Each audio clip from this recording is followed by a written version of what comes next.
Good morning. 21st of July, Sunday.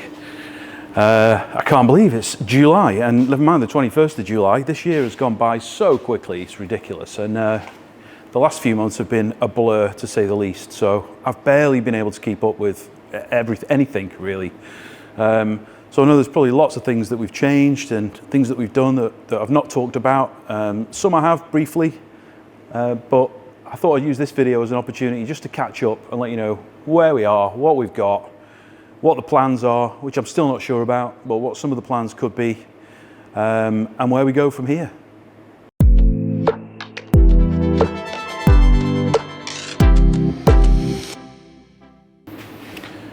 First up, let's start with the brewery. I think this is the second biggest improvement that we've made, getting the floor down, and it kind of looked okay on the videos. I watched a few of the old ones back, and it's lovely and blue and shiny and cleanable.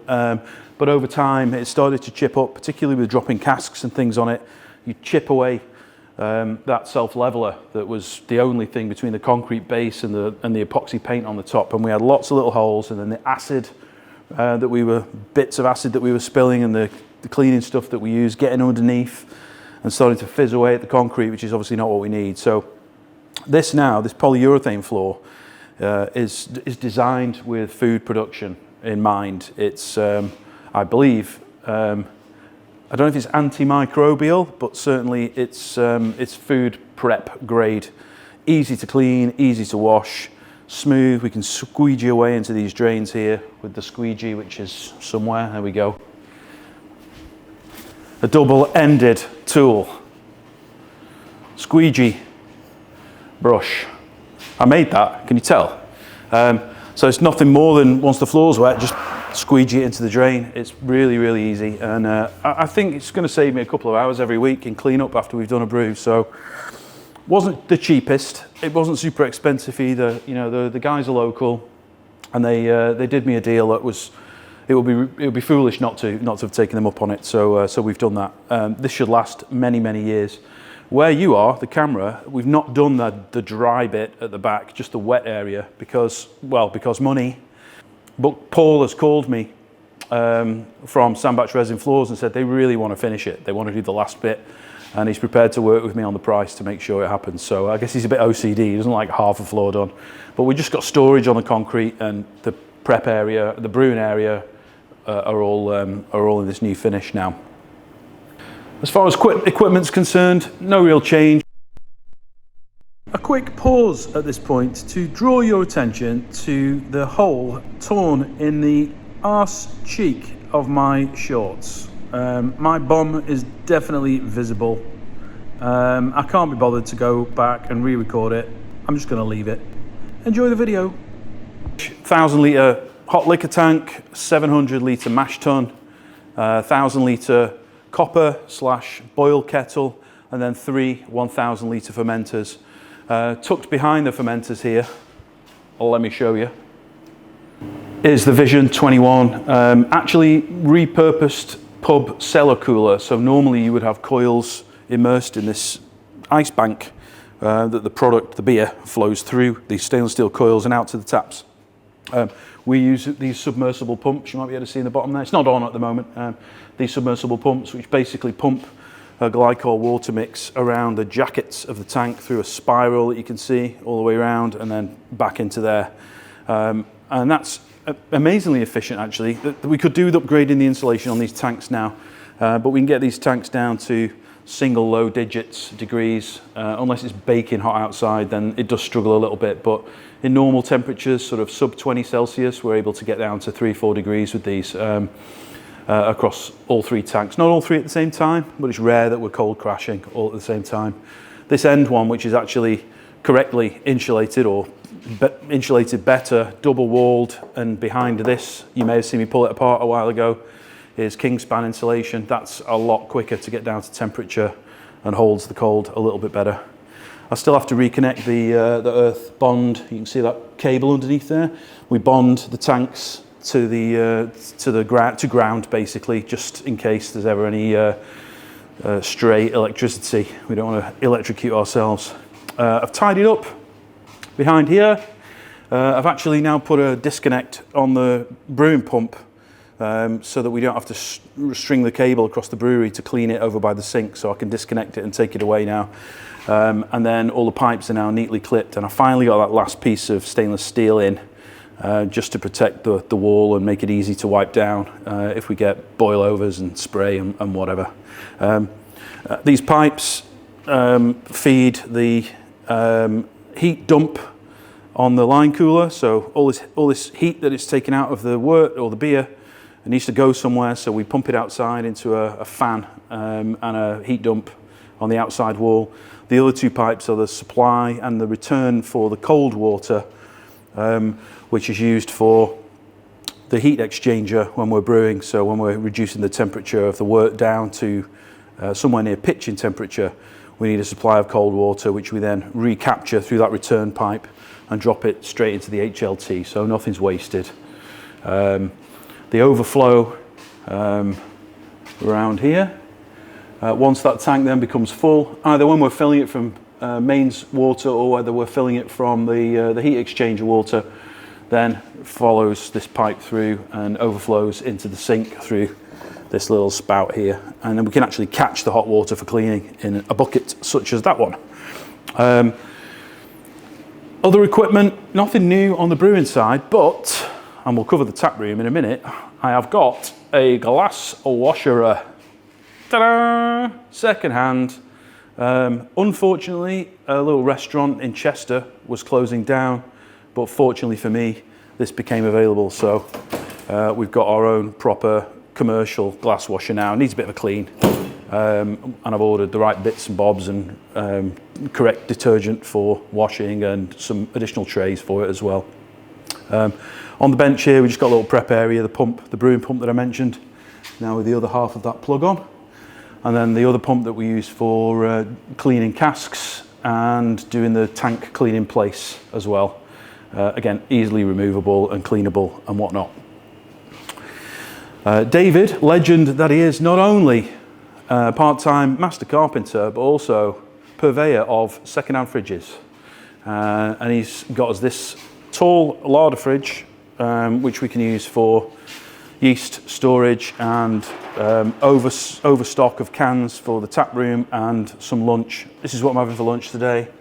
I didn't know whether, I was torn, chunky steak pie or prawn mayonnaise baguette, so I bought both. They're good till Monday, Tuesday anyway, so that's all right. And obviously Ribena, you've got to have a Ribena. Oh, and I've got a special visitor coming in tomorrow from the local Free Ads magazine. So I bought some nice coffee, and we look after our guests here. Biscoff stuffed with vanilla. So Katie, if you're watching, we're going to eat those tomorrow with a nice cup of tea or coffee. Too early for beer. Right, next we've got a few little repairs to do. I'll show the tap room in a second, but there was a bit of a mishap. We had this Angram hand pull stored high up. It was originally on top of when the cold rooms were there, and then one day while we were rummaging around, somehow it worked its way to the edge and then fell off. And you know, I'm sort of laughing about it now, but it could have been really dangerous because Elliot was stood right underneath and it whizzed past his ear. And these things weigh a bit if you've ever picked one up, and it split the wood. And now it won't suck no more when you pull the handle. There's no vacuum whatsoever. We've chipped the handle too. So I'm going to pull it to bits. Might make a video about that. I'm going to pull it to bits. I've never done one before, and see what we need to do to kind of service that. I think it's this piston underneath is bent, and we're not getting a vacuum when we pull the handle, but we'll pull it to bits, see what we need to do. In the meantime, I've ordered some more new ones this time because we've got a little bit of cash left.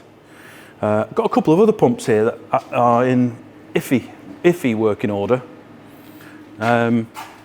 These two, I should know the brand straight off. They are March May. Yeah, of course they are March May pumps. So I've got a couple of those. So I don't know how beefy they are in terms of pressure, but if I make a more permanent cask wash, keg wash, I don't know if they're up to the job of that or not, whether there's enough oomph behind them. So I'm going to check them out, give them a bit of a clean and tidy up, and see what sort of pressure we can get, whether it's sufficient to rotate a spray ball at high RPMs. You'll remember above that bench we had that grey racking, which served its purpose and gave us some extra storage when we needed it, but now we've just used this a little bit more efficiently. So we've got grain that we're using at the bottom here, and then all the bits and bobs you need to run a brewery on the shelves above, and then lesser used stuff up at the top, only lightweight things, lesser used stuff up at the top, some poly kegs that we can use for remote deliveries for beer where we're not able to collect the empties together. Got a couple of key kegs as well. I've never filled a key keg yet, so we'll have a look at that at some point as well. Plus any other bits and bobs, labels for the printer, empty cardboard boxes for stuff. But basically everything we need for the brewery now is in the brewery side. Little chemical storage area. I do need to get like a bund box for those to go in, so if they, and not that they'll burst sort of all of a sudden on their own, but if there is any leaky containers, we need to capture that before it heads out of the building underneath the wall and into the river or something. So that's next on the list. We'll get something with sides that we can put those in. And tool storage. I need a little tool chest. One with slidey drawers. It looks a bit nicer than a 25-year-old Stanley toolbox. Anyway. And I've actually hidden the electricity meter because I can't bear looking at the numbers on it that keep coming up, because my electricity bill has gone up recently with the warm weather. The opposite of what you get at home. With the warm weather, the electricity shoots up here because of all the cooling that we've got to do. And in the cold weather, in the winter, our electricity is next to nothing. So our direct debit's been £315 a month all through the winter, and now it's 570 something a month. Ridiculous. In the tap room, you've seen this most recently. No real big changes. The fridge is restocked now, ready for next weekend. So we should have some can sales. I wasn't expecting to shift many cans, but customers certainly wanted to leave with something when they came to drink a few. So we've got reasonable stocks. I'm low on Murgy.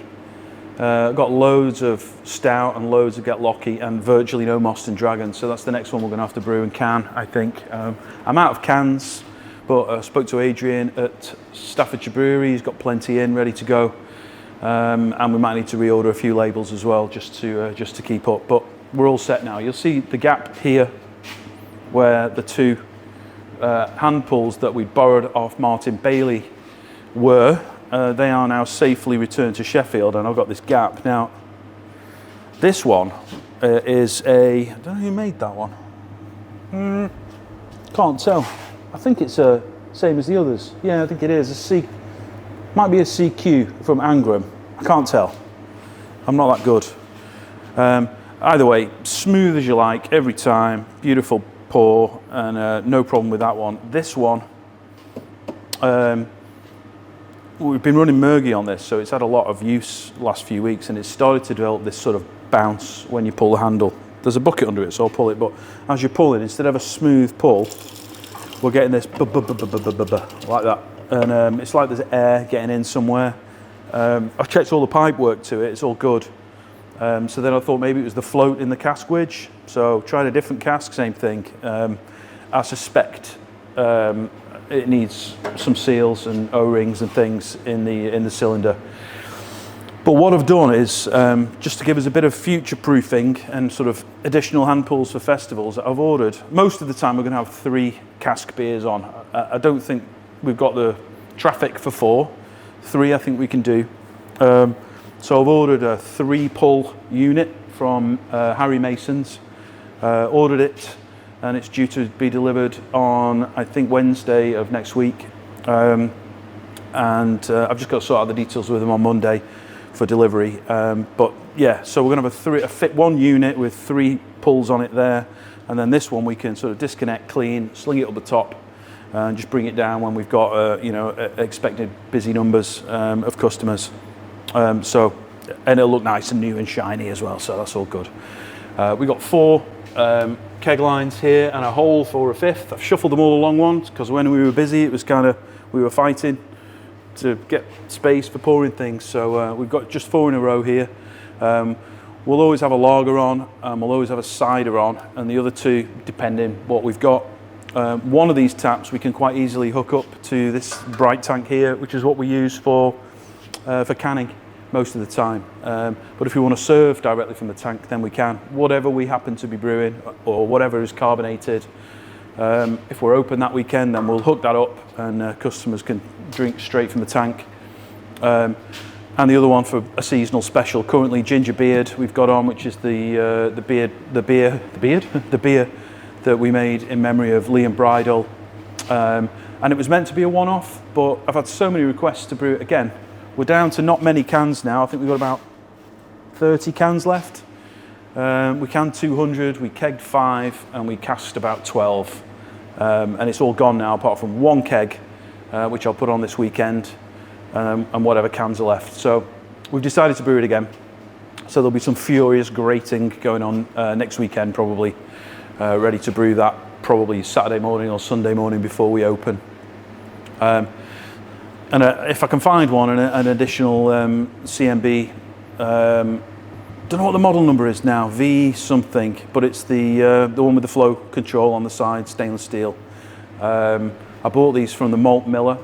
They're not cheap, but they're really good. There's a creamer action on it as well, so if you want to just give your pour a little bit more head, you just push the handle backwards, and you get that creaming action. And this has proved very useful with variable carbonation on some of my kegs, particularly the ones that we carbonated in keg.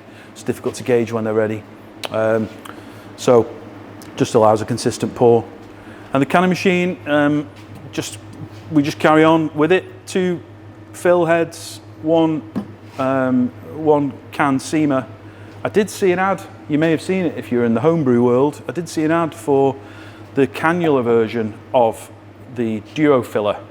And it was on David Heath's channel. I'll put a link below. And it looks like it's really good value, actually. In Australian dollars, it was 195 Australian, which according to my currency converter is just over 100 quid. Assuming there'll be VAT and some shipping on top, but maybe for less than 150. A single head version of that, which has got some features built into it that this doesn't have. The ability to take the hoses out and clean it is especially interesting to me. So we're quite interested in giving that a go. I don't think they're available in Europe yet. So Key, if you're watching, I would like to borrow one for a week and see how it goes. Thank you. And in the customer area, we're fully set up now. I bought these benches off Martin. He'd lent them to me to get us out of a pinch when we were unable to secure the stock from the supplier that was supposedly selling them to us for a certain price, and then wasn't able to. So we bought these from Martin because he's got more than he needs. So we're set up with seating 1, 2, 3, 4, 5 at tables with 8 on each table. So 40 in here, which I think is a good number. Additionally, then outside we've got seating for another 32 should we need it. But I think as the novelty wears off, hopefully it won't, but as we open on a more regular basis, I think the internal area is probably going to be where we'll be busy, particularly because the weather around here is always rubbish and raining. You'll see in the corner over there, or maybe you can't, let's bring you out, is all the outdoor stuff. So we've got these, they're virtually the same as these tables, the same length and width, but they fold in half, so they're a little bit easier to store, along with some decor bits and pieces. And for the nesh, if you don't know that word, look it up. For the nesh among you, some nice blankets to keep your knees warm. I've also ordered some quartz infrared heaters. One for there, one for there, one for there, and one for there, all pointing sort of inwards into the room, because we can't really heat it any other way. I mean, we've got a big airspace above and no insulation, so at least with these infrared heaters, they'll heat the occupants rather than the air, which for the few hours that we'll be opening is probably the best way. I mean, the best way will be to insulate the building and do it properly, but we're not made of money. And you'll see these QR codes dotted around the building, inviting you to subscribe. We do have an offer to try and get a few more subscribers to the channel. I mean, we're not doing bad, approaching 2,600 now, which ain't bad for a kind of niche channel. But we got these up where we've got the screens. This screen will show usually the menu, as well as an old school analog menu up there, and that screen usually shows a rolling playlist of our YouTube exploits. And the benefit of subscribing, you might ask, why should I? Well, one, it should make you feel good about yourself, supporting a local business. Secondly, you'll get 10% off these prices. And all you've got to do is, when you walk up to the till, and maybe Elliot's stood behind, or me, or Sarah, or Emma sometimes, you'll say, I am a YouTube subscriber and I demand my 10% discount. It's as simple as that. We still have all the plastic cups over there, but obviously with the new glass washer, or new to me glass washer, we're now able to use proper glassware, which was probably the only criticism we've had so far, is we were serving in these horrible flimsy plastic cups.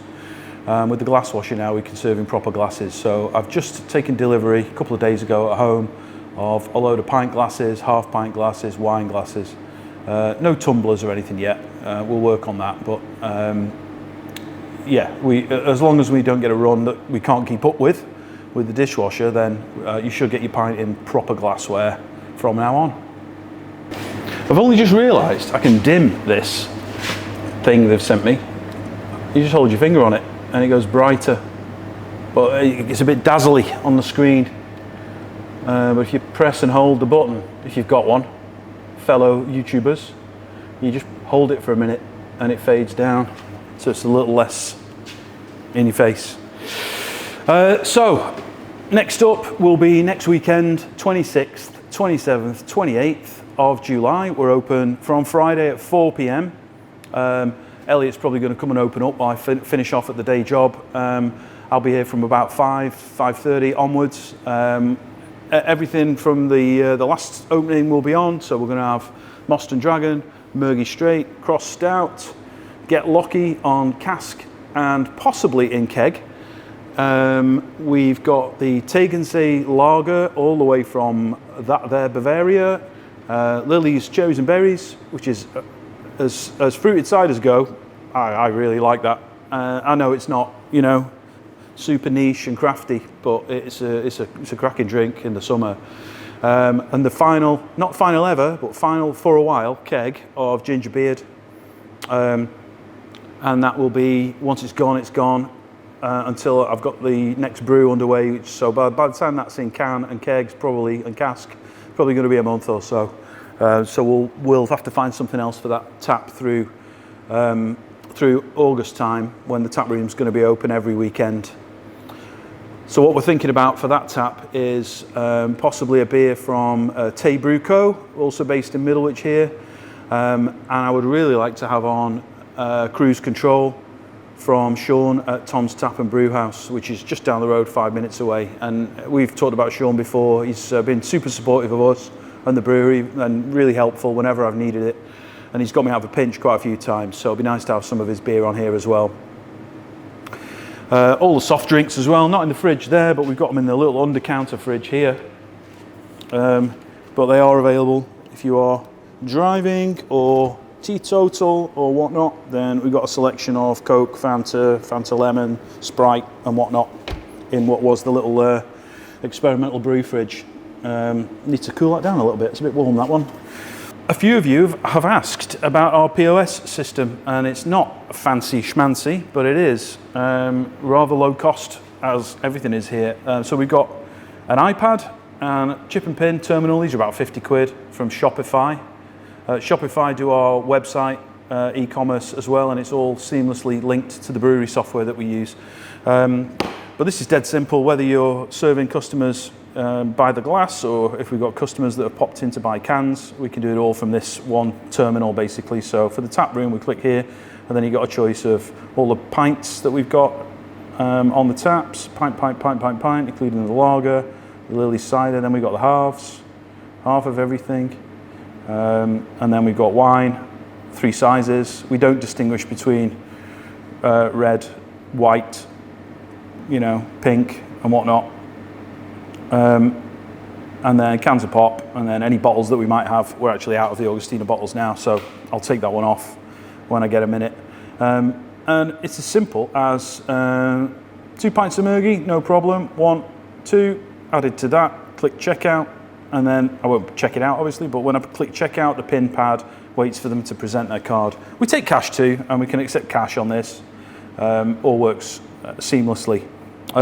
If they also want some cans, we can back out of that, go into can sales, and there I can sell them 2 cross stouts and a Mergy, and it adds to the same ticket. I can check out, and then they pay the total at the end.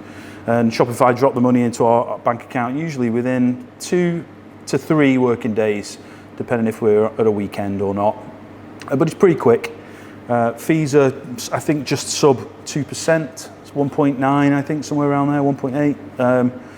So not ideal, but it is quick, and it means I don't have to get in the car, drive to the post office, where they're going to charge me £1.50 plus at least 1.5% to deposit the cash into HSBC, our bank. Anyway, as we get busier, we'll think about better ways of doing this in terms of saving as much money as we can. But we're not doing the cash only, card only thing. You pay us with whatever you've got. We're missing a product, and that is, or products, and that is spirits. And it was completely intentional. We didn't want to be honest, my head would have exploded if I had to think about anything else coming up to the Folk and Boat Festival, etc. So we intentionally skipped it, but we did get some requests for gins and rums and a few other spirits that we just couldn't serve. They still had a great time and had a drink, but not what they wanted. And of course, we'd rather they drank our beer, because that's what we're here for, right? But there's usually a group, and not everybody is interested in ale. So we started thinking about what we should stock, and of course, there's all the mainstream stuff that people ask for, but it's not us. And we really want to support local, similar businesses to us as much as we can. And there are 2 locally, or more, 2 or more locally, but 2 that we've had a recent conversation with.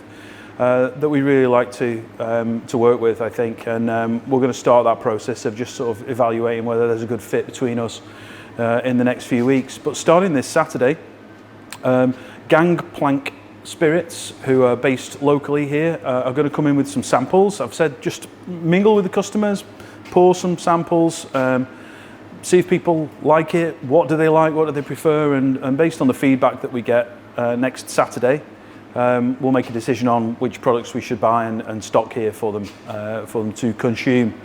The good thing about Gangplank is they're based in the canal, so it's narrow boat produced, and they've got all kinds of spirits there. But what I find really interesting is that a lot of the ingredients that they use in their product are foraged and from the countryside around where we are, so it's truly local.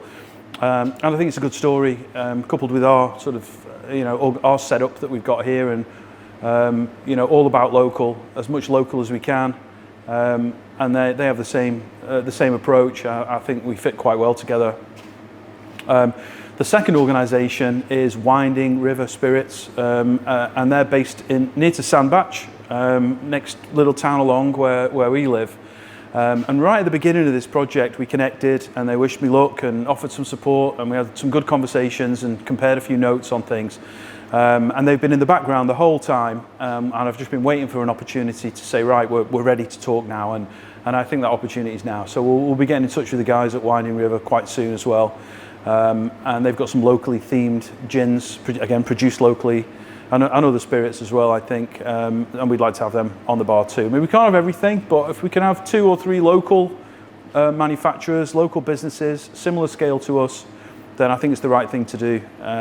We put Gordon's gin on or something, then it might be very nice, but it doesn't really fit. So that's the plan. So starting this weekend, if you're planning to come down to the tap room, I don't know what time they're coming, I guess mid-afternoon, early evening.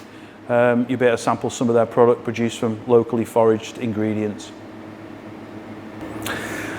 So I think that brings us neatly up to date. That's pretty much all of the changes and improvements that we've made. A little look into the next few months, I guess, in terms of focus on the tap room. We're going to be open every weekend through August.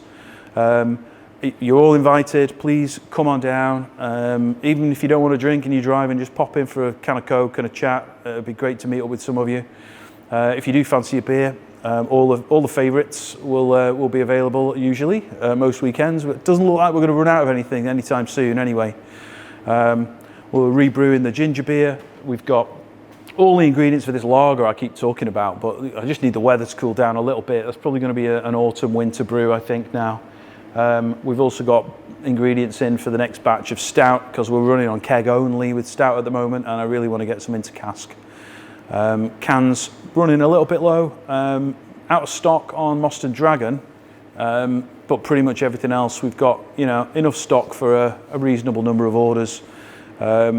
Murgy Straight will run out first, but if you're a stout lover or you like the American Pale that we do, get Lockie, then we have plentiful stocks of those. And that is it. So I wish you a great week. Enjoy, look after yourselves, and hopefully I'll see you at one of the weekends over the rest of the summer. Take care.